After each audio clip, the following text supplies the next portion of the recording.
The Phoenix Suns made a big trade yesterday, and the next question is, are they done? We're talking about that and much more after this.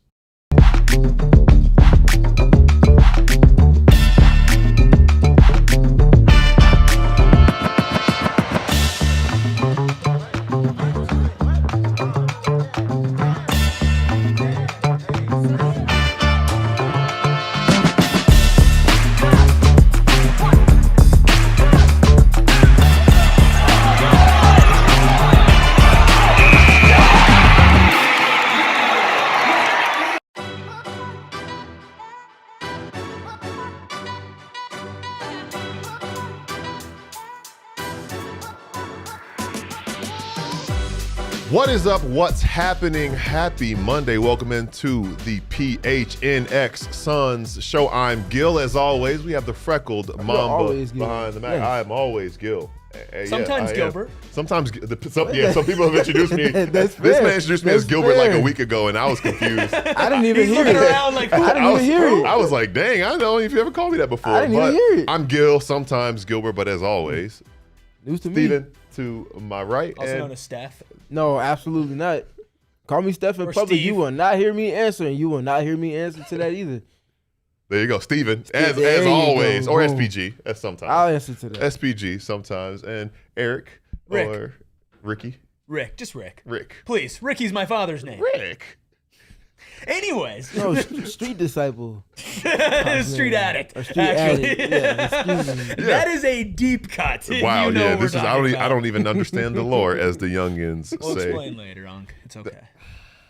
Am I Unk for it? No, happened no, before. I don't know. It precedes That was a me. low So blow. I would have to. I would That was have a that. low blow. I'm sorry. It's probably Unks that know that, but regardless, we are here back. Another busy weekend in Suns news, and they always seem to drop it when we are not in a space to do it. I think that's the fifth major move in the last 9 It's a days. major move. You get with it or get lost. Word to Weezy. Yeah, two have happened during Mercury obligations. Two have happened while we were playing in men's leagues. But we were here to react to the Koa Pete news in real time. But today we will share our reactions and analysis to the Miles Bridges trade. We are welcoming in Keith Smith to talk about what is next and what the Suns will be able to do salary-wise based on where they stand now. We're going to talk about free agency based on that knowledge we get from Keith Smith and some other big news that is happening around the NBA, especially in the Western Conference. Some big stuff dropped today. But first and foremost, the news that happened while we were debriefing from our men's league game yesterday morning. Someone you're very familiar with following Michigan State, and I'm familiar with from being in Charlotte last year. The Suns make the move to acquire Miles Bridges from the Hornets in exchange for Grayson Allen, Royce O'Neal, and some draft capital was exchanged. Steven, you posted a lot about the basketball fit and everything that comes with it. What are you thinking about that deal now that we're a little over 24 hours? It's like 30 hours post-trade now. Yeah. We'll have more time to kind of get more detail with the conversation a little later, but just in kind of sitting on the thought of the trade, what is it? Has it been 24 hours? It's definitely been 20. Yeah, It's been about 28. I think it makes more and more basketball sense the more I just kind of sit and mull over the thought of it, because I think more than anything, the Suns needed size, boxes checked off. The Suns needed versatility, boxes checked off. The Suns also needed just someone that's able to do a little bit more on the mobility side from the front court. And breaking up the Dillon Brooks at the 4 portion helps. Having someone that can do things off the bounce, create for themselves and others helps a lot as well. And I think Miles is also someone that might benefit from a new situation as well, in terms of maybe having the ball not necessarily in his hands more, but more in his spots to do things with than he did in Charlotte, just with the pecking order that they had established there and the style of play. So there's a lot more, like I said, to dive into it, and we will on the other side of what we have in store for today's conversation. But I think that the things I'm thinking through make a little bit more sense with each kind of hour that passes relative to what the Suns already had before he got here.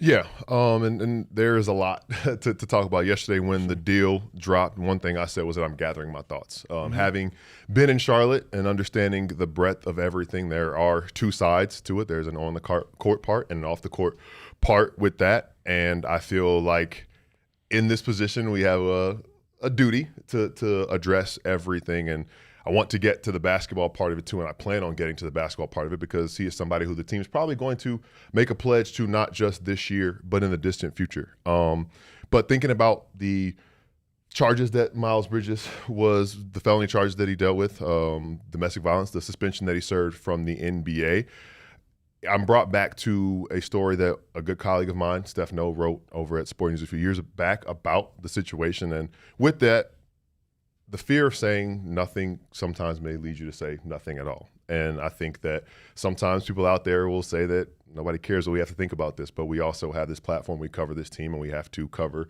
the subjects fully. And the main thing that I want to stress is that I understand and recognize the seriousness of intimate partner violence and the survivors of intimate partner violence a lot of times come to watch Suns basketball as an escape from things that have made life difficult for them. And survivors aren't just those who are directly impacted, it's their families, it's everybody like that. And I recognize that that's difficult. With that, I know that Miles has expressed contrition, and the only person that knows whether or not that's genuine or not is him.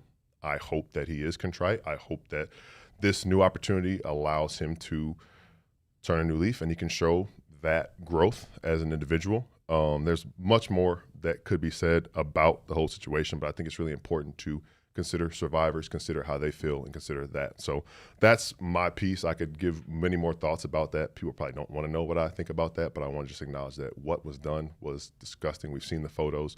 We know how that feels and all of that. Eric, I know you spoke your piece yesterday, and people unfairly kind of attacked you for all of that, but I want to say I got your back, and that's it. But I think it's just important to kind of say that part and then move forward and talk about the basketball at all, which we will do as far as that goes as well. Now, thinking about that and how that fits in with everything with this team, I'm curious now, the 2-for-1, the money saved, the piece as far as that goes. So I'm excited to talk to Keith Smith about the salary, the flexibility that could be afforded by this team. We talk so much about continuity, and I think that one way to think about this is something I'm planning on writing for the website this week. Continuity doesn't necessarily look like running it back completely, and we said that this team still could have a similar identity and have, some type of alignment moving forward as far as that goes.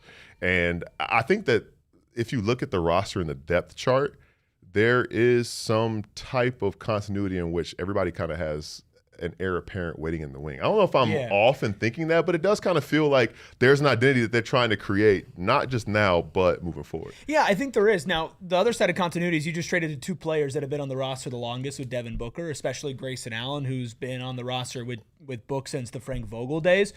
Obviously, Grayson was not on the court a ton this past season, but is somebody who's been a really, really great glue guy and a fantastic player. There are some people who are just saying that Grayson Allen just isn't good anymore. That's just not true. I think it's the same with Royce O'Neal.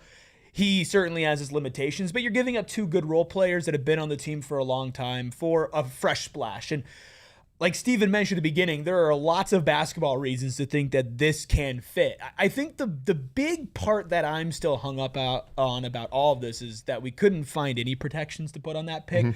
Not because I want the Suns to draft somebody in 2033, because I'm aware of what the 2033 draft is going to be like right now. But you look at teams that have traded unprotected 2033 first-round picks this offseason. It's been the Miami Heat, so Giannis, and it's been the Minnesota Timberwolves, so LaMelo. And then it's the Suns for Miles Bridges, who, again, I think can be a very positive basketball player. There are a lot of Charlotte fans who have their qualms and their questions about exactly how good the Hornets were with him on the court versus off the court and how much he actually drives winning. But you did give up an unprotected first-round pick and 2 role players that have been on your team for a long time in exchange for that. Now there's the getting and unlocking your other 2 first-round picks that you're able to trade. Maybe there's another move coming up that we'll talk about. But other than that, I feel relatively pretty positive about this move on the court. The Suns' identity feels like it's shifting into a run and gun, almost resemblant of the 7 seconds or less type of deal where I think the Suns are going to get a rebound and they're going to push. They're going to attack mismatches and rely on athleticism with Jalen Green, with Miles Bridges, and then some really great ISO scoring alongside of that in Dillon Brooks and Devin Booker, who are the two most efficient on it. So I totally understand the vision on the court. I think it's a slight overpay for a guy like Miles Bridges, especially pick-wise, but you might have attached that pick to get a team to take on a couple more years of contracts for an injury-prone Grayson Allen and an older Royce O'Neal. The one thing I'll say about the pick, and we learned it a couple days ago, is if this team has a prospect that they like and they want to get back in the first round, they'll do it. 2033 is 7 years from now. Yesterday, I tweeted out this, and I felt kind of old saying the two oldest guys on this roster are both born in 1996. So this is kind of a young team that's got a two timelines thing going, and they're trying to make some moves in the margins and sometimes outside the margins to build around Devin Booker, who's 30 years old, and then Dillon Brooks, Jalen Green being 24, kind of fall in line behind that, and this new young crop of talent that's coming in behind them. Now, what does this look like beyond this summer? And before we send to a break, because I know we have Keith joining us in just a second, I was just thinking about that and the idea, concept of draft capital, and just a reminder that, hey, listen, 2033 can be 2033's problem. It could be 2031's problem. It's 2026 right now. So I wouldn't put too much stock in that. And I'm excited to ask Keith what he thinks about the 2029 pick, the protections that are on it, making sense of that and what that could mean for the Suns. So without further ado, we'll send to our first break. And when we come back, we'll talk to Keith Smith about everything involving Suns cap and what that means this offseason. This summer has been super exciting in the sports world. We got MLB, we got WNBA, and of course, the World Cup is going on right now. And because of that, there's never been a better time to start at Bet365. Who's going to win the World Cup? Who's going to win their respective games? Who's going to score in those games? They have all of that for you at Bet365. And right now, new users get $200 in bonus bets thanks to their Bet10 Get $200 promo. Just sign up, make a $10 bet, and whether you win or lose, they're going to throw you $200 in bonus bets. So get that bet in and then decide who you think is going to win it all in the World Cup, which is being played right in our backyard. So download the app and use the code PHNX365. Bet365 is where winning is everything. If you have a gambling problem, call 1-800-GAMBLER. Must be 21 and up only, must be physically located in Arizona. Terms and conditions apply, in-app only. Now you're going to need a place to put all that money that you win, and of course Mountain America Credit Union is the place to do it. The exclusive home of the Suns card and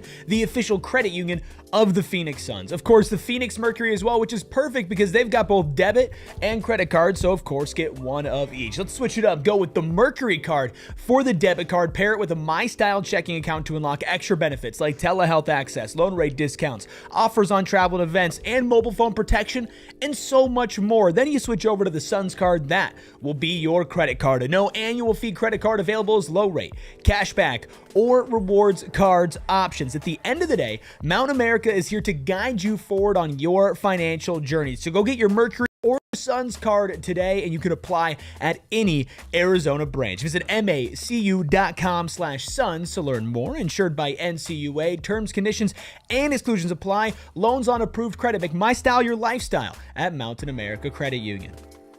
Welcome back into the PHNX Suns show here on a Monday afternoon, talking all things Suns offseason after a big shakeup with the trade that brings Miles Bridges to the Valley, or the reported trade that will bring Miles Bridges to the Valley in exchange for Grayson Allen and Royce O'Neal. You know, before we bring Keith in, I was going to ask you, one, just thinking about the salary of it, I think those two guys were slated to make around $28 million combined.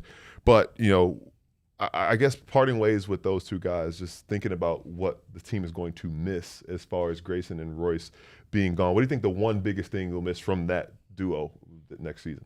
Yeah, I think the three-point shooting naturally. Obviously, just because those are there's two of the better snipers in the league. I think they also, to Eric's point earlier, and something that I feel like we've lamented over the last couple of seasons, but they understand what it is to play off of Devin Booker in particular.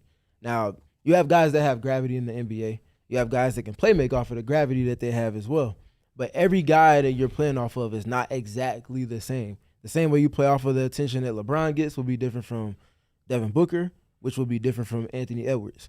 So you have to kind of find guys that understand the thought process behind, okay, let's do this when Devin has this type of coverage, because we know that teams like to shift to him in respect to his tendencies this way. What does that do? For Royce, for example, yes, the 3-point shooting, but also if he's setting that screen, he's making quick decisions off the ball. And the way that sets up everybody else for success. And then for Grayson, it's just naturally just the sniper ability. Well, we've got a lot to get into when it comes to this trade. And the Suns, well, they've done a lot. They've made a lot of moves, a lot of free agents reportedly coming back to the Suns, and they freed up a roster spot. So to talk about the money, to talk about the numbers, and talk about the future outlook for the Phoenix Suns, let's go ahead and welcome on the amazing Keith Smith, contributor to Spot Track and the Front Office Show. Keith, we really appreciate you joining us today. I'm a huge fan of your work. You're one of the best follows on NBA Twitter, just covering this game in a bunch of different ways. Appreciate you taking some time to join us today. Thanks for having me. I appreciate it. So the Suns have been making some moves. Obviously, reportedly agreeing to re-sign Colin Gillespie, Jordan Goodwin, and then, of course, and Mark Williams, and, of course, now making the Miles Bridges trade over the weekend, freeing up a roster spot and saving some money. When you look at where the Suns stand now going into free agency when it comes to the salary cap and what they're able to maneuver with, where do you assess them? Yeah, they're a little bit under the second apron, a decent amount of room there if they want to do something else.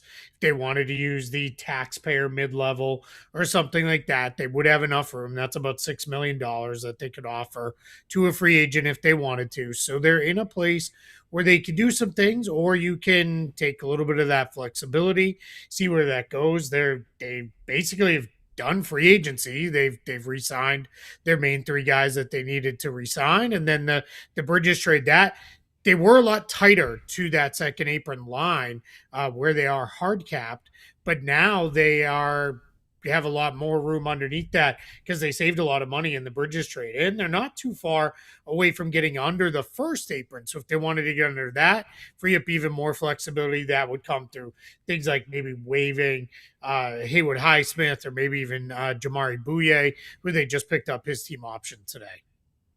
One of the things that stands out, excuse me, for me, Keith, and there's been a lot of talk about the first-round picks and the protections around it. Do you think that the outrage needs to be as much as it is? Like, they traded a pick that's 7 years down the line, and I don't necessarily know the way that picks are being valued these days. What is your viewpoint on this trades or the picks involved in this specific trade, and just how picks have been treated as of late in the past year or two since they've been thrown in trades the way they are now? Yeah, I think it's not great to not have control over your picks. Fair. Like that Right. part is always, upsetting a little bit. And it feels like they're like me. When my parents would give me $1, I'd immediately run off and spend it. Right. Like, it's like, oh, I have a pick, trade it. Let's get it out of here as soon as we can. But I think in this case, it's a trade that made sense, and they did return a pick in this trade, even though it's like the lesser of, I think it's 4 other teams or something in that range. So it's not the end of or not going to be a great pick, but it's also not the end of the world. 7 years from now, who even knows what anything looks like, right? It might be, we're in a place where that the 2033 pick looks awesome, or maybe we're not even thinking about it with lottery reform. Heck, by that time, with what they're saying, we may be on a second round of changing up the lottery. So I don't think I'm gonna freak out too much over the fact that they traded that pick away.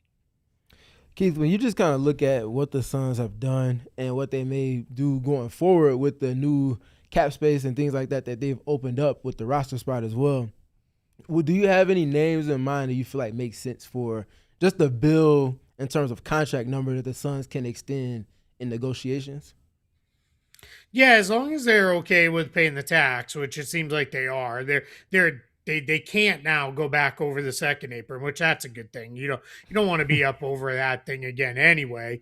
But if they're willing to go out and spend that $6 million taxpayer MLE or just a chunk of it, I would try to target another shooter.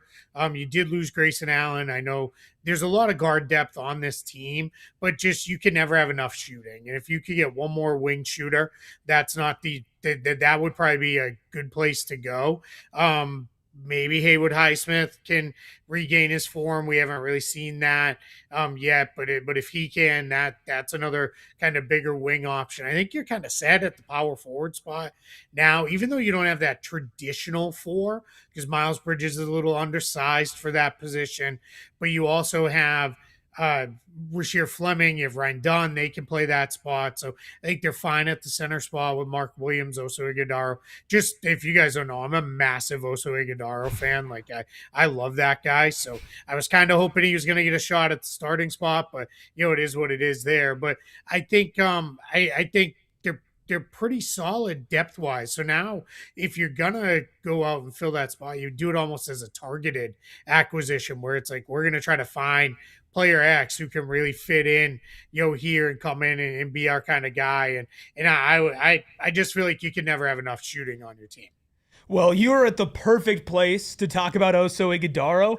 Please, the floor is yours. Wax poetic from an outside perspective on Oso Ighodaro. Why do you love him so much?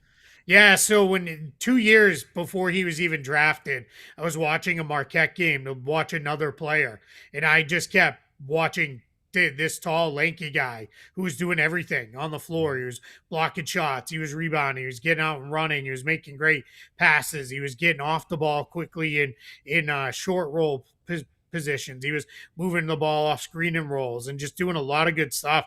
And I was like, who is this guy? And the more I watched, the more I fell in love with him. I was hammering that he should have been a first round pick going into that draft. I still believe that. I think he should have gone in the first round. I'm just a big fan. I like when guys can do a lot of different things. And Oso Ighodaro, impact defender, but he's also just a fantastic passer, the way he reads the game. He's a really good cutter. I think he's developed really good chemistry with Devin Booker and Colin Gillespie, kind of playing off their passing ability. So just a big fan of Oso. I'll be honest with you, I didn't expect to dive too deep into Oso, but I've got to because now we've seen the Suns. There's 4 of their 5 starters are kind of in the score first mentality. Obviously, Booker is a playmaker, but he's going to go get 25, 30. And out of those 4 guys, Booker, Green, Brooks, and Bridges, Devin Booker is really the only true facilitator. Do you feel like Oso Ighodaro's skill set might be the best fit from anybody at the center position with those 4 guys on the court?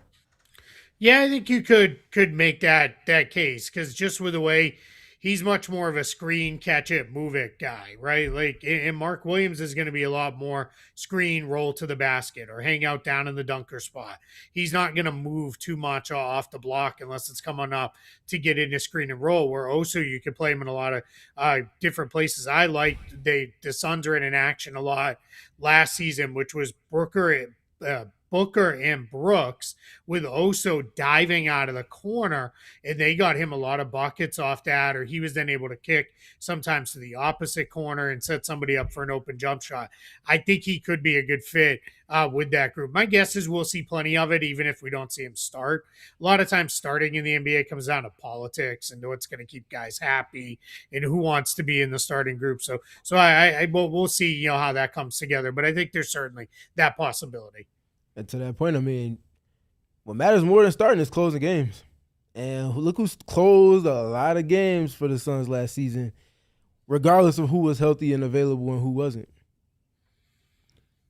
So you mentioned Oso, who's a guy who I was looking. He's 2 weeks away from. We're talking. It's the Oso Ighodaro hour.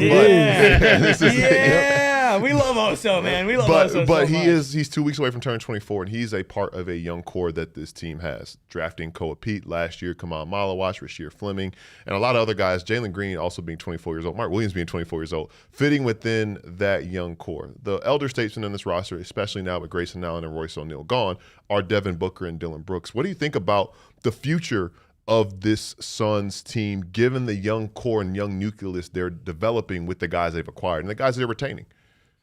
Yeah, I think they've done a really nice job in pretty quick fashion of going from this very heavy veteran team when they had Kevin Durant there and Bradley Beal and some other guys.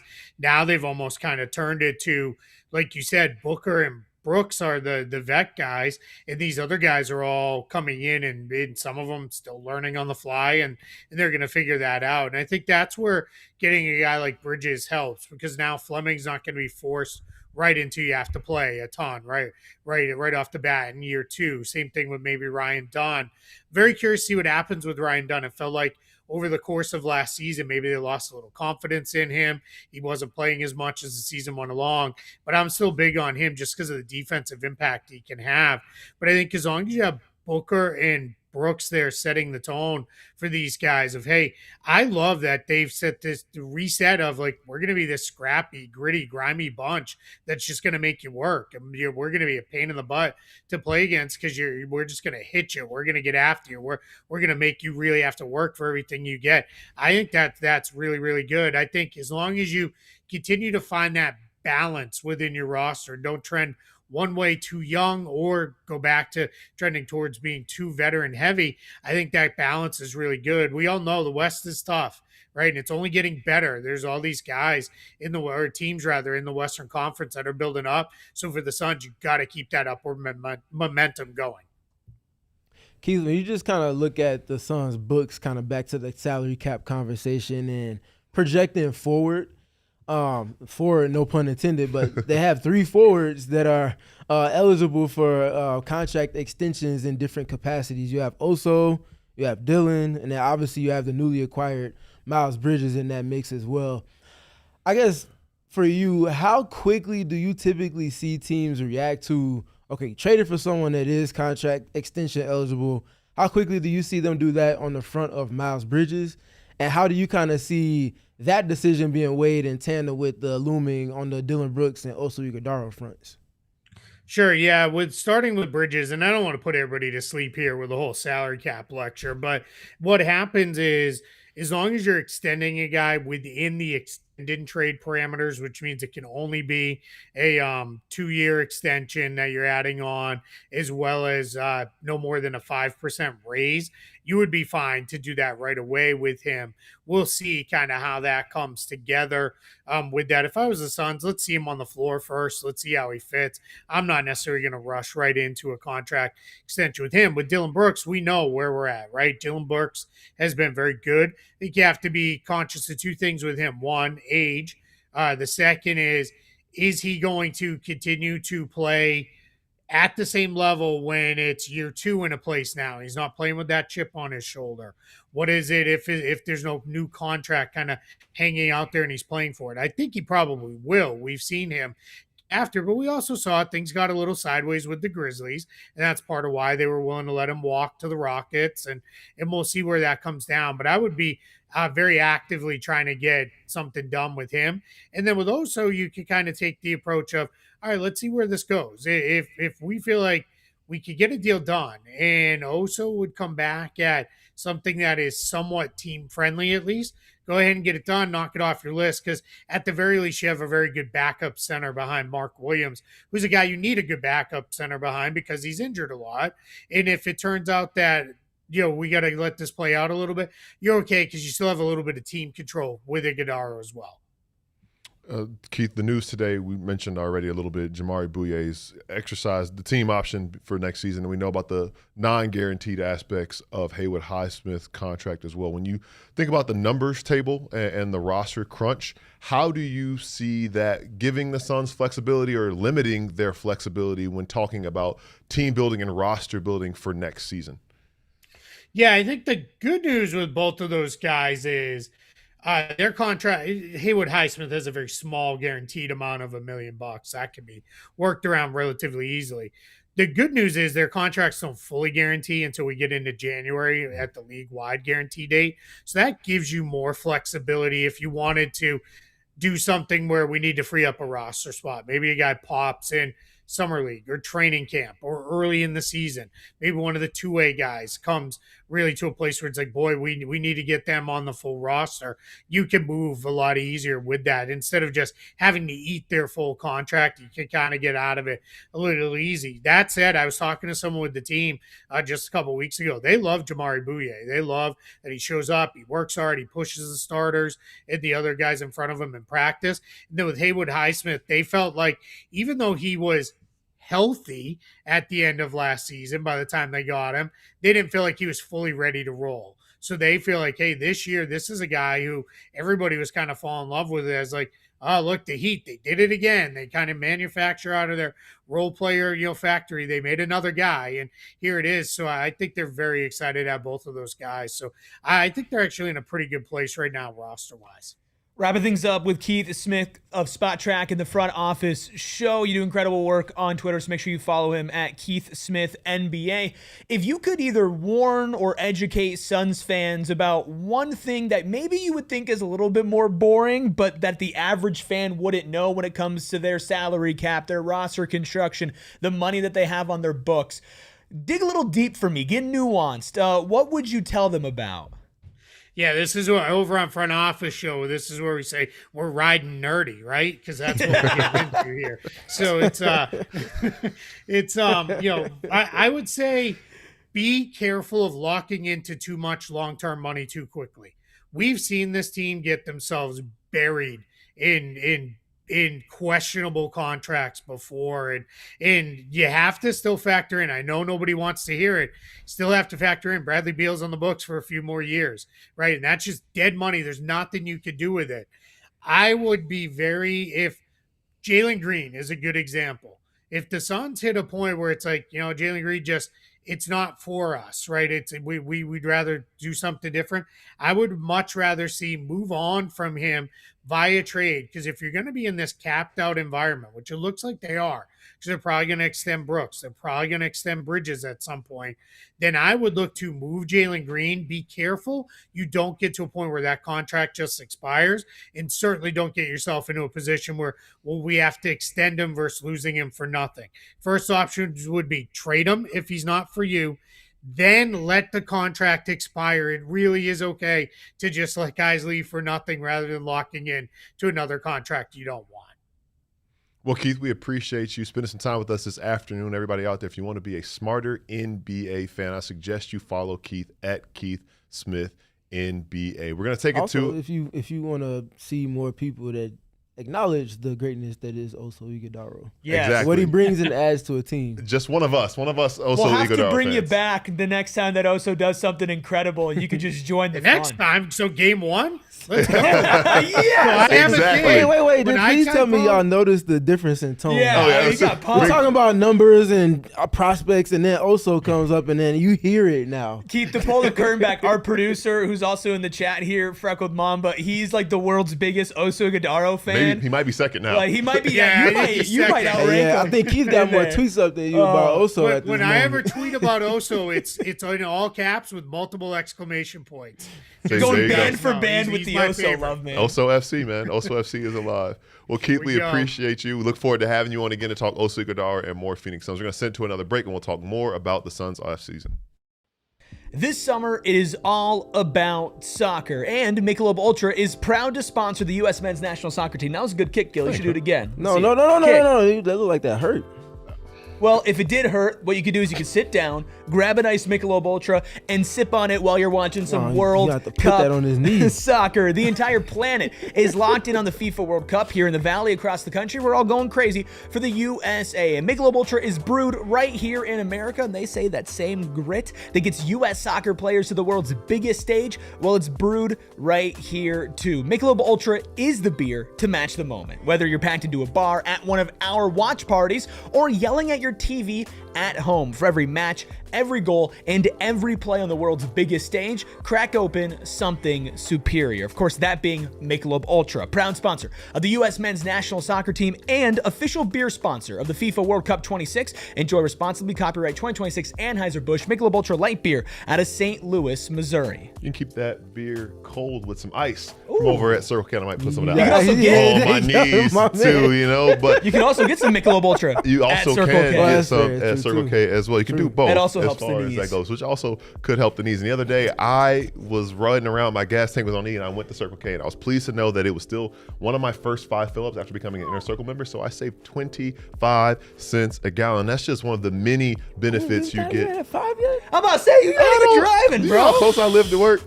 Anyway, that's beside the point. But you know what? You're still saving And money. I'm still saving money on my gas. I'm not filling up that do you much. And I mean by also can that? save money a lot of other ways. I can get 79-cent Polar Pops, 99-cent Frosters, all because I'm an Inner Circle member at Circle K. And you can become an Inner Circle member at Circle K as well. Just download the Circle K app today. Terms and conditions apply. Sign up, enter your phone number at participating locations. Visit CircleK.com for details. You gotta drive more, dude. I'll explore. This is what summer's for, is exploring.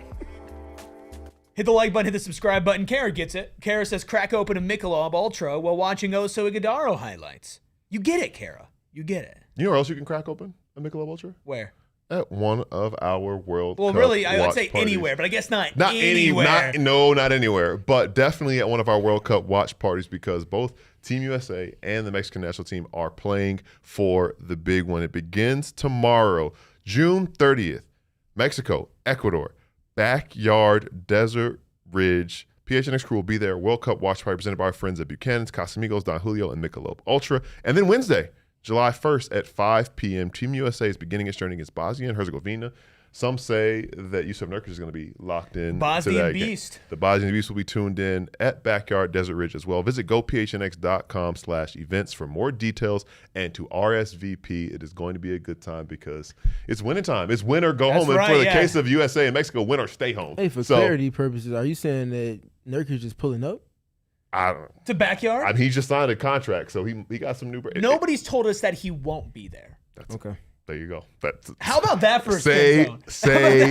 Say less. Now, big news day as we talked about. Yesterday, it was the trade for Miles Bridges. Today, it was exercising Jamari Bouyer's deal. We talked with Keith Smith. It's not necessarily guaranteed until the guarantee date. But when we take a look at the Suns' cap table and where they are right now with the numbers, we mentioned Miles Bridges 22.8 in and about 28 going out with Grayson Allen and Royce O'Neal. And we've talked so much about flexibility and we talked so much about the maneuvers to make moves going forward. And Keith Smith talked about that as well. When you're thinking about this from the blend of finances and where this team stands now, because I think we know what the starting lineup is going to be on opening night, barring any type of crazy changes and knock on wood, no injuries. Steven, where do you stand on this team? We've talked so much about the 45 wins and exceeding expectations and running it back versus not running it back and winning more than 45 games, moving into the top 6 of the West. Have they at least made a dent in the process of moving up in the standings, or how much more work do you think there is to be done? Oh, there's definitely still work to do. The work is never done, as you know as well. That's true. Of That's course. true. The work is never done. You're right. Exactly. That being said, though, they're a more complete team. They're a better team. They're a less predictable team. They're a more versatile team. I think those are not all things that we could have comfortably said about the team in a sustained manner last season. You bring someone like Miles Bridges in, you're able to play faster. And I think that faster part is very important. I tweeted about it yesterday. He brings something that they just haven't had at the 4 spot outside of Kevin Durant since Sean Marion. Put that into perspective. Also, look at where the Suns were over the last 5 or 6 seasons in terms of rim pressure. 25th, 26th, 28th, 29th. A lot of blue in an area where percentile-wise across the league, you would hope to be at least yellow, if not orange, in terms of being one of the better, more impactful teams there. He helps you get to those points a lot more easily. So I look at specifically what the transition numbers are just off of grab and goes. Miles Bridges has been a plus rebounder at his position for 2.5 of the last 3 years. And he was good last season. Last season was a down year on the defensive glass for him, but he was on a team that was one of the 5 best in terms of defensive rebound percentage. So he was competing for boards with a lot of guys that could get after it there. When he was a guy that did grab the rebound, and there were 30 instances of these that he grabbed it, took it into the other side of the court, and it led to a shot, they were getting 1.43 points per possession on those. And there was a lot of him drive to the basket, get fouled. Drive to the basket, score. Drive to the basket, dish it off to a big who's kind of running to the dunker spot, knowing that he's going to attract attention at the rim, and it's an easy dump-off scenario. That's a dynamic the Suns did not have. Last season, they were one of the best transition teams, largely because guys are fighting for getting to the deep corners and then filling that top wing to then receive a catch-and-shoot three-point opportunity. What about if the Suns transition, specifically for that starting unit, goes from guys sprinting for three-point opportunities in transition to there's someone else in addition to Mark Williams that's putting pressure on the rim and the vacuum that is to lead to better shot quality for threes, if not free throws and points at the basket. And Eric, when you think about the roster shift, because one thing you talk about size, and Miles is listed at 6'7", 225, which feels small on both sides. He plays significantly bigger than that. But thinking about the size issues that this team has in the grand scheme of things, are you more, less, or equally confident in how this Suns team matches up against the teams in the Western Conference that they're going to need to be most concerned about? Oh, way more confident. Again, he's not the biggest guy, but he's much bigger than the two that you sent out. Like, look, I kind of got a lot of shit yesterday because I was obviously somewhat negative about some things on yesterday's podcast, and I do have my concerns and my doubts about if Miles Bridges can contribute in a fully winning environment. And they're doubts, but they're not, definite answers. But I graded the trade a B+ because to me, it checks a lot of boxes, right? You got younger, check. 28 You years opened old. up a roster spot, check. You got more athletic, check.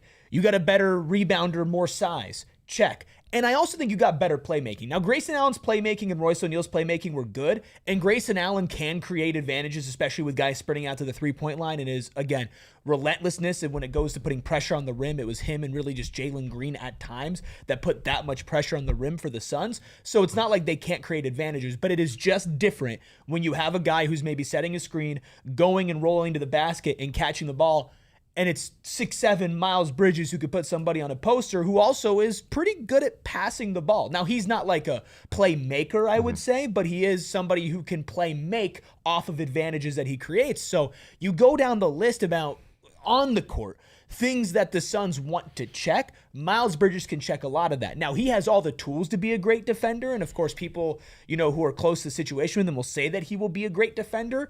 When you have the eye test in Charlotte, there were times where he was, and there was times where he certainly was not. So can he fit into the system? Can he buy into what Jordan Ott is preaching? And if he does, the frame, the positional versatility, and the athleticism can certainly lend themselves to make the Suns a much better basketball team. I asked a major question when it comes to him on the floor, and this is something that a lot of people were saying after the deal and talking about some of the numbers that he has.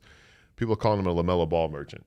And he played alongside one of the game's best playmakers and creators. Devin Booker is a very good playmaker, very good creator. Different. It is very, very different. And I think about that. It's going to be different. I'm not going to say it's going to be better or worse. We have to see what it looks like. I think that it's going to be on Jordan Ott and the offense and putting people in the right positions to succeed as far as that goes. But, Steven, I'm curious to what both of you guys think about whether or not it's going to be some type of step back in production because he's not playing off of LaMelo Ball's playmaking anymore. But could he benefit from a different type of playmaking and what he will play with alongside Devin Booker and the other playmakers on the Suns roster? Yeah, I think he'll benefit a lot. I think if you start with the template that he saw success with playing off of LaMelo Ball, I think that's where people are underrating Devin Booker's A, gravity, but B, ability to play make off of said gravity. So Devin Booker loves to run pick and roll, one of the highest volume pick and roll guys each season and comprehensively each of the last 6 years of his career. There comes when you show that you can hurt a team to the extent that Devin Booker has showed to, it comes with a requisite type of attention. Starts with getting the ace defender on the opposing team. That's attention in and of itself. In addition to that, what other pieces of defensive capital are they expending to take things away from you? Devin, we don't want you to turn a corner, even if your pull-up three is not falling. You're still seeing guys at the level and if not getting outright blitzed because we're worried about you turning the corner, getting to your middies. So if he's getting to the ball and he's playmaking off of that, Miles Bridges is spaced around that in some capacity. That's no different than the situations he was playing out of with LaMelo Ball. Devin Booker gets double-teamed and gets different attention than LaMelo did, but they can make similar passes. And I think that ability to make similar passes is what really puts him in position to kind of reap those same benefits and shot quality on his touches to then do what he showed to do very well with the Charlotte Hornets. This is what I'm worried about, though, because Devin Booker, if you had to pick one strength from him as a playmaker, not to say that he's not good at a lot of it, but it's spraying out for three-pointers. He's been top of the league at three-point assists. So how is go ahead, continue. I'm just saying, he's top of the league in three-pointers assisted, right? Yeah. He's really good at hitting guys out there for three. Miles Bridges is a 33% three-point shooter. You're clearly getting a three-point drop-off from Royce O'Neal, who is one of the most efficient three-point shooters, and Grayson Allen.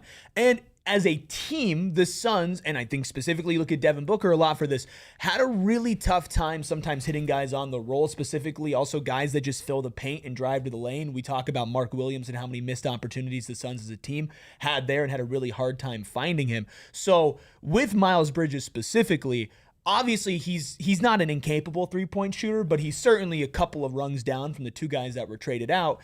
I'm just curious because, Steven, you seemed hesitant when I brought that up. With the playmaking side of things, do you feel like Book's playmaking can actually fit into the type of pick and roll threat that Bridges is versus kind of the grab attention, get two to the ball, and somebody's out on the perimeter to go playmake for? Well, yeah, because the people that were saying this stuff about LaMelo or about Miles being the LaMelo merchant were talking about the three-pointers from my understanding. So if the Suns are as a team and you have Devin Booker at the top of that, has been consistently one of the best three-point assist guys, while also being one of the highest volume secondary assist guys, he might not be getting the ball directly from point A to point B to Miles Bridges, who might be 2 passes away.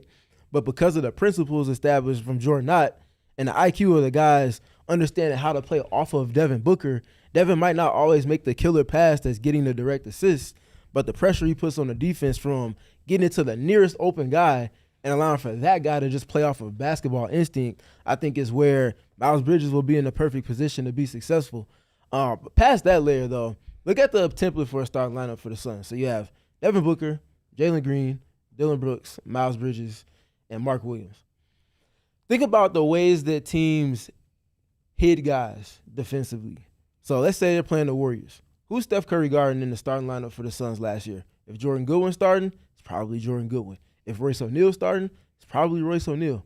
Who are you hiding a guy that maybe might not be an inept defender, but because of his responsibilities on the offensive side and tandem with maybe some of the size things they might be up against, who's that type of guy guarding on the Suns this season? There's no good answer there. That is a tactical advantage that they just did not have last season. And it's not just we're bigger than you know. These guys all have a certain skill set. So if you try to hide him on Dillon Brooks, guess where he's going? Mr. Postman, come here. Let me see you down here on this block. That's an efficient shot, points per shot wise, that we saw for the Suns last season. Miles Bridges, same thing. That's a guy that can take advantage of that. But Miles takes it a step further because different from Dillon, if you send a double, he saw doubles on like 13% of his post-up touches last season. He's sniffing that out, whether it's baseline, opposite 45, or from a pass away, and it's getting that pass off or is able to step through and then make the decision after that to keep pressure on the defense. And that's a different type of dynamic that the Suns just did not have last season. My answer to that, which will be interesting to see what teams decide to do, and Mark said he thinks that the Warriors would be perfectly fine with Dillon Brooks. It's kind of like what OKC did, right? Where it's like, we're just going to give you one-on-one coverage. Of course, and that sounds good until that guy goes off for 20 in the first half. And that's why it's so imperative for Dillon to continue the season that he had. Exactly. And again, like, I am pretty high on the on-court fit. I think I'm higher than a lot of people on the on-court fit.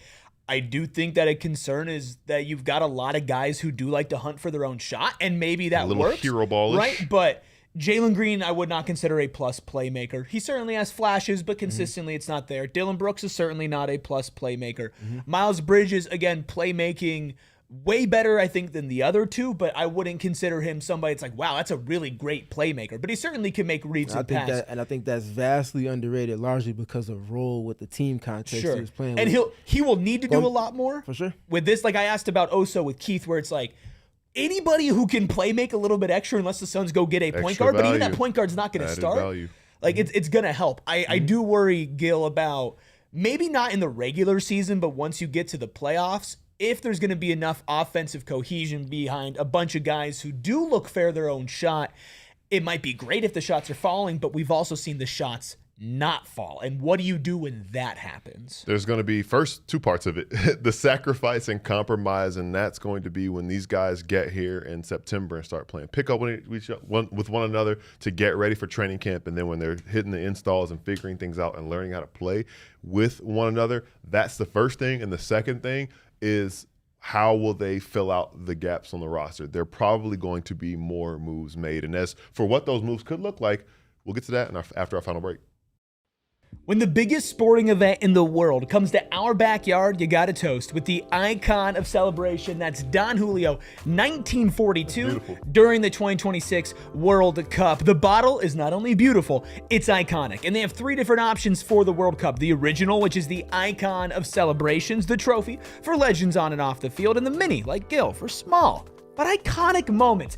It's the trophy that everyone can take home, a special edition of Don Julio 1942 that honors the artistry of tequila making, a symbol as timeless as the beautiful game itself, and inspired by the FIFA World Cup trophy. From stadiums to street parties, this release is close to the heart of culture where football, fashion, and flavor collide, and all of that will be colliding for the men's national team, U.S. men's national team versus Bosnia on Wednesday, July 1st at a 5 p.m. kickoff. We also have one on June 30th for Mexico versus Ecuador. Both of those at Backyard at Desert Ridge. Whether at your favorite spot or stocking up at home, make it Don Julio 1942. Now, if you want to catch maybe one of these final World Cup games in person, because they are going on in our backyard, or if it's an MLB game or a WNBA game, Game Time is the place that you want to do that. Find your tickets at Game Time.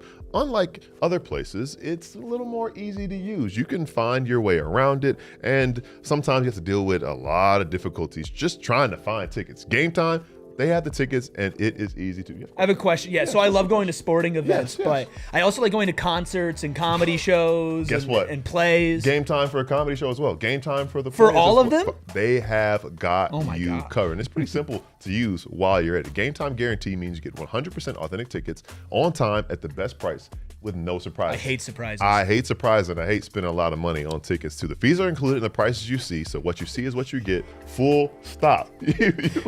You don't like surprises either. You love surprise. I do love Surprise Arizona, but I don't like surprises with my tickets. Cool. And my favorite feature on the Game Time app is you can get a view from the seat in the arena or the stadium. You know what it's going to look like when you go on the app. You can explore. And again, there's no surprises there because you know what to expect when you get your concessions and get in your seat. You already have a preview of what to do. So take the guesswork out of buying tickets to every type of event with Game Time. Download the Game Time app, create an account, and use code PHNX for $20 off your first purchase. Terms apply. Again, create an account and redeem code PHNX for $20 off. Download the Game Time app today. Back here winding down on the PHNX Suns show, hanging out with about 300 of you here on How many likes, though? I was getting ready to say, we appreciate you guys, and you could show us that you appreciate us by hitting us with a like while you're in here and subscribe if you have not already. We are less than 24 hours away from the beginning of free agency, and our free agency show tomorrow we'll have you covered with everything that's going on. The West is getting wilder. The Portland Trailblazers are acquiring jobs. Jalen Duren might be going to the Kings. Jalen Duren might be going to the Kings. The Warriors are trying to get LeBron and AD. Your daddy's Kings. And I don't know. A-Cuff. Literally Duren. my daddy's Kings. He played for the Royals. Quite literally my daddy's Kings. But Clip it. Yeah. I can say that about my actual dad. Yeah, you can. No, you can. You can. Man, moving on. We'll get into the nitty gritty of all of those moves and what happens in the player moving around the league tomorrow when free agency actually arrives. But at 2:30, at live 2:30, a little bit earlier tomorrow, 2:30, because free agency does begin at the same time that our show begins. So we will be rolling and have the momentum going once free agency gets underway officially. But when we think about the Phoenix Suns and everything that's going on around them in the Western Conference, they've freed up a spot, and the question now is, what are they going to do with it? What would you like for them to do with it? Because there are some needs that could be addressed that you even talked about when we were talking about what this team does well and doesn't do so well. I have some names that I personally would like them to look after, but I think before we get into what I want, we should just mention what's been reported. Gambo giving a little bit of a list of names the Suns could be targeting free agency, saying that they're very interested in shooting guards after parting with Grayson Allen and Royce O'Neal. So the names he gave were Luke Kennard, Kevin Huerter, Colin Sexton, Jordan Clarkson, and DeAnthony Melton. He also said Landry Shamet, which would have been a hoot, but he has re-signed with the Knicks. Steven, a hoot. A what? A hoot and a half. A what? A hoot and a holler. Steven, Damn it, Eric. on a scale from a hoot again. on the scale from a hoot to a holler, Luke Goodness Kennard, gracious, Kevin brother. Huerter, Colin Sexton, Jordan Clarkson, DeAnthony Melton. Any of those names feel like they would be good fits for the Suns? Yeah, Colin Sexton for me. You have too many Collins in the NBA? That'd be a clutch. That'd be a clutch pickup. Mm-hmm. Correct. Very astute, sir. Thank you. For me, it's the point of attack defense. Having someone that can double as not just a point guard, can get off the ball, which you need if you're bringing another guard to the Suns and they're not comfortable off the ball. This is probably not the best team situation for them, considering You have Devin Booker, you have Jalen Green, and you have Colin Gillespie just in the backcourt alone. In addition to that, though, you look past that dynamic of it. I think that Colin Sexton puts great pressure on the rim, can shoot the basketball, and I think he would be everything they would be looking for in terms of energy in the reserve. Attitude. That all of that blue collar stuff, yeah, that whole thing. We'll be having some conversations on a nightly basis. I can't get enough former Hornets here, right? On a nightly basis, Oh my God. whole lot of. Can he sign with the Hornets and then can we trade for him? Stop it. A whole lot of Spider-Man memeing between Jordan Goodwin and Colin Sexton, which would be a lot of fun for the Suns to play off of for the reserve unit. But there's a name that's not in that 5 that the Suns will have to make some moves roster-wise to create money to expend to a person like that. But Quentin Grimes is a name that we didn't get a chance to get to our guard free agents list, but it's been firmly at the top of mind for quite some time. Dude gets traded from Dallas to Philly and drops multiple 40 balls in a season that's forgotten for the Sixers for injury purposes, but was not lost on him. I think that's someone that would come in and he might not necessarily be the best three-point shooter per se, can shoot the 3-ball well, but more than anything puts pressure on the rim. And for a team that is looking for more ways to do what it is they showed to do well last season, Quentin Grimes would add spades to what it is they want to do as a team and can also do a lot of things in a pinch in terms of if guys get injured. Not to be lost about Quentin Grimes, for him to be just 26 years old, he's well-traveled in this league. He's played for the Knicks. He's played for the Pistons, the Mavericks, and you mentioned the Sixers the past 2 seasons. I think he's looking for some continuity and a home. They can call it NBA home. I know I saw some stuff out there linking him to this team potentially. I like what he brings to the table. He excels in the roles that have been asked of him. It's just interesting because he's always seemingly been the odd man out in every situation that he's found himself in, NBA-wise. But what he does particularly well, shoots the ball well, and that is something I think is really important. Eric, when we talk about the specific guy who fills the void, there is a series of skills you want them to check off, but also the player profile. Like, is there a guard that's too small or a type of guards you're looking for? And also a guard that's too young or too old, because as we talked about it already, the oldest guys on this team are 30 years old. Dillon Brooks will be 31 in January. Do you think that it should just be the best player available? Do you think it should be another guy who fits within that timeline of being somewhere between 24 and 28 years old, shooting the most important thing, playmaking? Do you weigh them both? What do you think? Dribbling. Give me somebody who can dribble the ball and pass the ball. I mean, you want somebody who can, I don't want to say run an offense necessarily, but isn't going to look like they can't run an offense, right? And when you talk about the loss of Grayson Allen, and we've mentioned it a couple of times on this show, man, Grayson was so solid, especially offensively. There was a game, I think he had like 12 assists in the game. I forget exactly what number it was. It was his first year with the Suns. He was playmaking. He was such good connective tissue. If I remember correctly, that was against Miami. Yeah, he has great like connective tissue offensively. Fact checkers are on it. But at the end of the day, what was Grayson Allen if not an absurd shot chucker, shot maker, heat check type of guy, right? It was this past season he set the Suns franchise record for single season three-pointers made. So realistically, I want somebody who can go and catch fire. Because if you have a lot of guys that can go and catch fire, and I get that I maybe shared some concerns with the starting lineup, it's a little bit different when you're a guy coming off of the bench, which I would assume this signing would be, unless you do move Jalen Green to free up some space. But if you're trading Jalen Green, I would assume you're probably targeting somebody to start in return for Jalen Green. So I want somebody off of the bench who can catch fire from 3. Another name that I really like is Tim Hardaway Jr. That is somebody who is, just not afraid to take threes. I think he shot just under 7 3-pointers attempted per game, shot over 40% on those threes. You know, fits well kind of wherever he's been now in his NBA 34 career. though. Yeah, he's older, but what I'm not worried about is this one free agent signing maybe skewing a little bit older. I'm more looking for skill, because unless it is a Quentin Grimes or maybe a Colin Sexton, I just don't see you going out there on the free agent market and acquiring somebody that's going to be in the long-term plans for the Suns. I know that we all care about the long term and we want them to be young, but sometimes you need somebody who's, 30-something years old, who's been around the block a little bit. I think Royce brought that really well. I think Grayson carried himself a little bit older than where he was. So having a role player who's been in the league for, I think, almost like 10 years now, for Tim Hardaway Jr.? If not, He's been in the more than league since that? 2013. He's going into year My 14. Lord, Time flies when you're having and he's fun, man. averaged 13 points per game last year, which is about what his career career average average, yeah. is. So 41% from 3 on 7 attempts. he's not really he's not falling down and off of a cliff for me. I think that 3-point shooting is going to translate, and that might be a good way to fill that shot chucking role off the bench alongside obviously Colin, but even he's gone cold. Having another guy who could bring that pressure off of it as far as shooting from behind the arc would be ideal for me. It feels like with shooters on the open market this year going to be in real competition with the Miami Heat. Yes. And that is so tough because the guys are going to be rushing to play alongside Giannis and Bam Adebayo. And At significant discount. at a significant discount, Tim Hardaway Jr. obviously. Bradley Beal? The Heat also now a free agent. You didn't Anthony mention him with the 2 guards you want Hey, here. look, man, come on home. Do you think he would just play for free since we're already paying him? Sure. Yeah, that'd be nice. If you could add Bradley Beal No. to this roster for free, No. would you do it? No. Are you sure? Positive.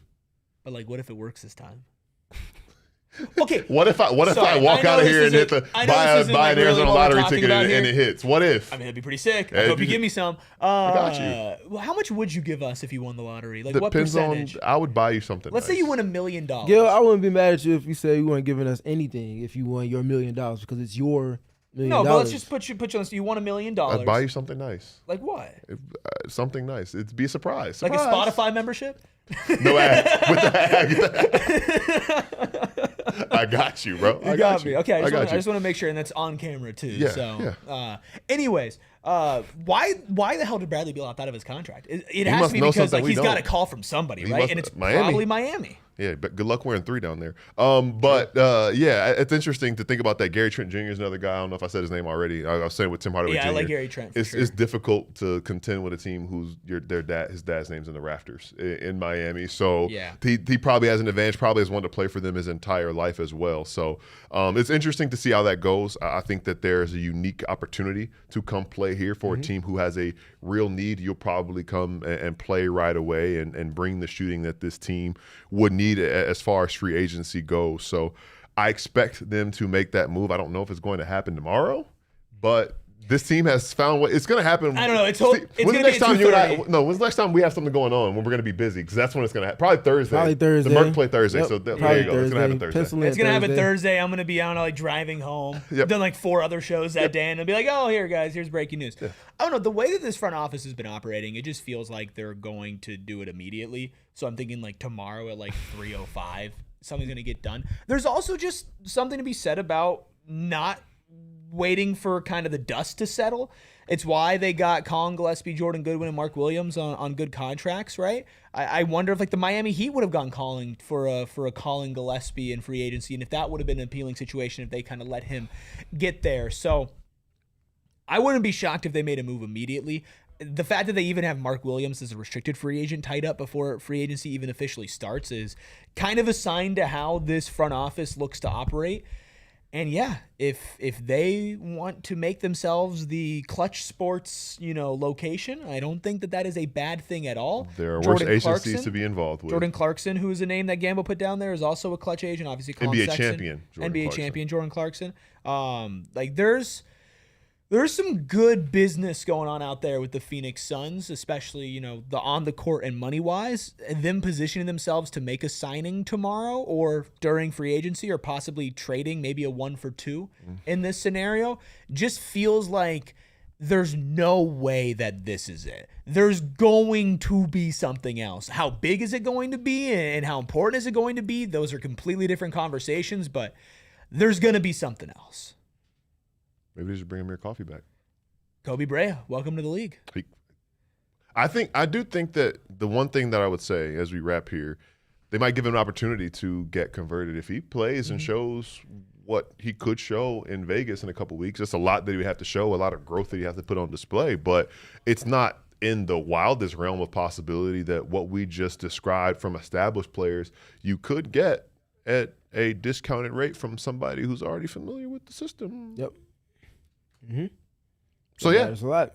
It'd be nice. And again, if that does happen, they're probably going to cut either That's Bouye true. or Haywood. I think stay with flex. they're You're going to keep that one sign. spot They're open. going to sign a free agent, like for sure. But they're not going to forego signing that free agent, that extra roster spot to bring up Kobe Bryant. They will cut one of Haywood or Bouye to bring up Bryant. And if they I'm think not it's the time. mistaken, I'm not a capologist or a roster space expert guru. You want us to call Keith back up? We could get him back on, but I think there's some circumstances, especially with like non-guaranteed deals and camp invites and things like that. You can, I think, roster up to 21. Yeah, you can have a lot of players in the your off camp, season. yeah. You just have to have it trimmed down to your 15 standard Yeah, it's contract. always fun looking at the bench in training camp and Right. preseason. Oh, yeah. They got a room. Yeah. Guys sitting on the floor Yeah. behind the bench and all of that stuff. So I will say that the flexibility piece is something we could see guys, non-guaranteed deals who have to prove it and could outplay somebody and beat somebody out. So it could be a guy, an older veteran or a younger guy who needs to prove themselves. And the good thing is we trust this front office to make the right deal as far as finding guys in the margin. So I'm really excited to get into it with the beginning of free agency, less than 24 hours away, and we're excited to see you here. Vince Williams Jr. is it would be a fun flyer to take on someone. He's coming off that That bad injury It was not bad, pretty man. at all, though, and that's why I'm cautious. Because he's still got to be a ways away from I getting can't back. imagine he's anywhere near returning to the floor. And you already have someone that's coming back from a major injury in Haywood Highsmith. So that looks away just on the uncomfortability side. But if you had a vote of confidence that he's good to go. Playmaking with him, too. Listen, Vince Williams Jr. can hoop. So I think it was Mark R that asked about Vince Williams. I like him as a prospect for sure. Hope he's healthy more than anything. If he's able to come back and be almost 100% of himself, he could be a gem, a diamond in the rough, if you will, kind of like Haywood was for the Suns. Definitely. So as you said, that's another name. Just keeping names in mind and ideas in mind. Guys just sit around named dudes. Kenrich Williams is not going to be a member of Thunder anymore. Kenny Hustle. Get to learn Minnesota Timberwolves, buddy. Like, do you want a forward now, or No. do you agree with what it seems like their goal is to go get a shooting guard? Yes. Like positionally, does that feel For like the the right Suns? for the Suns? Like Gambo's saying they're going to work out 7 to 8 or look into 7 to 8 shooting guards. Does that feel right? So I questioned the language on it just a little bit because we also heard that Jalen Green was going to be point guard last season. Yeah. We also heard some other things, so I'm questioning the language some. I think someone that's a 2-3 tweener that has maybe a little bit more size can play the 2 and the 3. I think With makes some more playmaking sense than chops. just the 2. Yes, correct. If it's that route, then it makes a lot of fair. Checkmate. Hopefully a little bit tall. Should we call up the Hornets, see if they want to make another trade? Can you add another team back into the deal? And the we just freed up 2 more first-round picks. Can we trade you one for Grayson Allen? Kara says Vince Williams wears white socks with black shoes. No thanks. That's I like that. I That's wear blue white collar. socks with True. my black shoes. That's blue Very collar. true. I gotta take a look in the mirror as far as that goes, and I'll get that all together before tomorrow. We appreciate. Wait, Kara, what's worse, white socks with black shoes or black shoes with white socks? White shoes with black socks? The other way around. Yes, white shoes with black socks. Are the worst White. thing. Yeah, that's way worse That's than terrible. the other way around. It's And terrible. she's talking about white shoes with black socks or No, white she's socks talking with about black white shoes. black shoes with shoes. black socks. I Which one of these teams plays in Chicago? Wait, exclusively. She said white socks with black shoes. But that's Now, not a now, problem. Kara, that is That's very not a problem. Now, Kara, that's very sacrilegious considering everything that the Fab Five was. Oh, wow. That's something to mull over. That's something to mull over. Gil, cross your legs. Are you wearing black shoes right My shoes now? are like red and white. They're red man. and white. They're red and There's white. some black in There's some there. black in there. Of course, Yeah. of course. No, it's white socks Checkmate, and black checkmate, shoes Kara. is fine. I Checkmate. exclusively wear white socks. So Yeah, me too. we'll have to think about White that. shoes, black socks. That I would be scared. That's bad. I'd be scared if somebody did that. That's bad. Yeah, white socks Yeah, white socks with. is worse Wait, than the no, inverse. wait, whoa. This is No. crazy. This might have to be a question around the office. We'll have to figure this. No way. I only wear white socks. Only wear white socks. Well, we'll think Steven's about. favorite baseball team. Absolutely not. They don't even wear white socks. That couldn't be my team. You're right. They can't hold a candle to the Bulls. The Cubs, yes. See, I'm again. Hey, I'm a big fan of Vince. Shout out to the Rams and VCU and all that as well. Mark says, Eric, you'd be scared of me with my book 1 Forrest Gumps. Mark, I don't know if there's any situation where I would be scared of you. Ooh. Maybe. I'd like to see it, though. Ayrton, can you hit the end show? Where is this going? Before you hit the end show clip, I'll remind you all that we will be here with you a half hour early tomorrow, so 2:30 our time, 5:30 for my folks on the Eastern Conference, Eastern time zone, but the Eastern Conference too. I'm just thinking about the NBA End screen. all the time as You're that goes. cooked right now. I know I am cooked, but we will be back here for our free agency show. Should be fun to see if the Suns get involved. What else goes on around the league, because there could could be a lot of movement. There might not be any at all. For the Freckled Mamba, who you can follow at Freckled Mamba. For Eric, who is, for whatever reason, squaring up with Mark. Squaring up in Shadowbox, and you can follow him at ERIKRUBY. You can follow me at Gil McGregor _, and you can follow Steven at StevenPG3. Make sure to follow us at PHNX _Suns. We'll have all the news for you ahead of free agency, and of course, be back here tomorrow for our free agency show. Appreciate you hanging out with us today. We'll catch you back here tomorrow. We all silly like the mayor.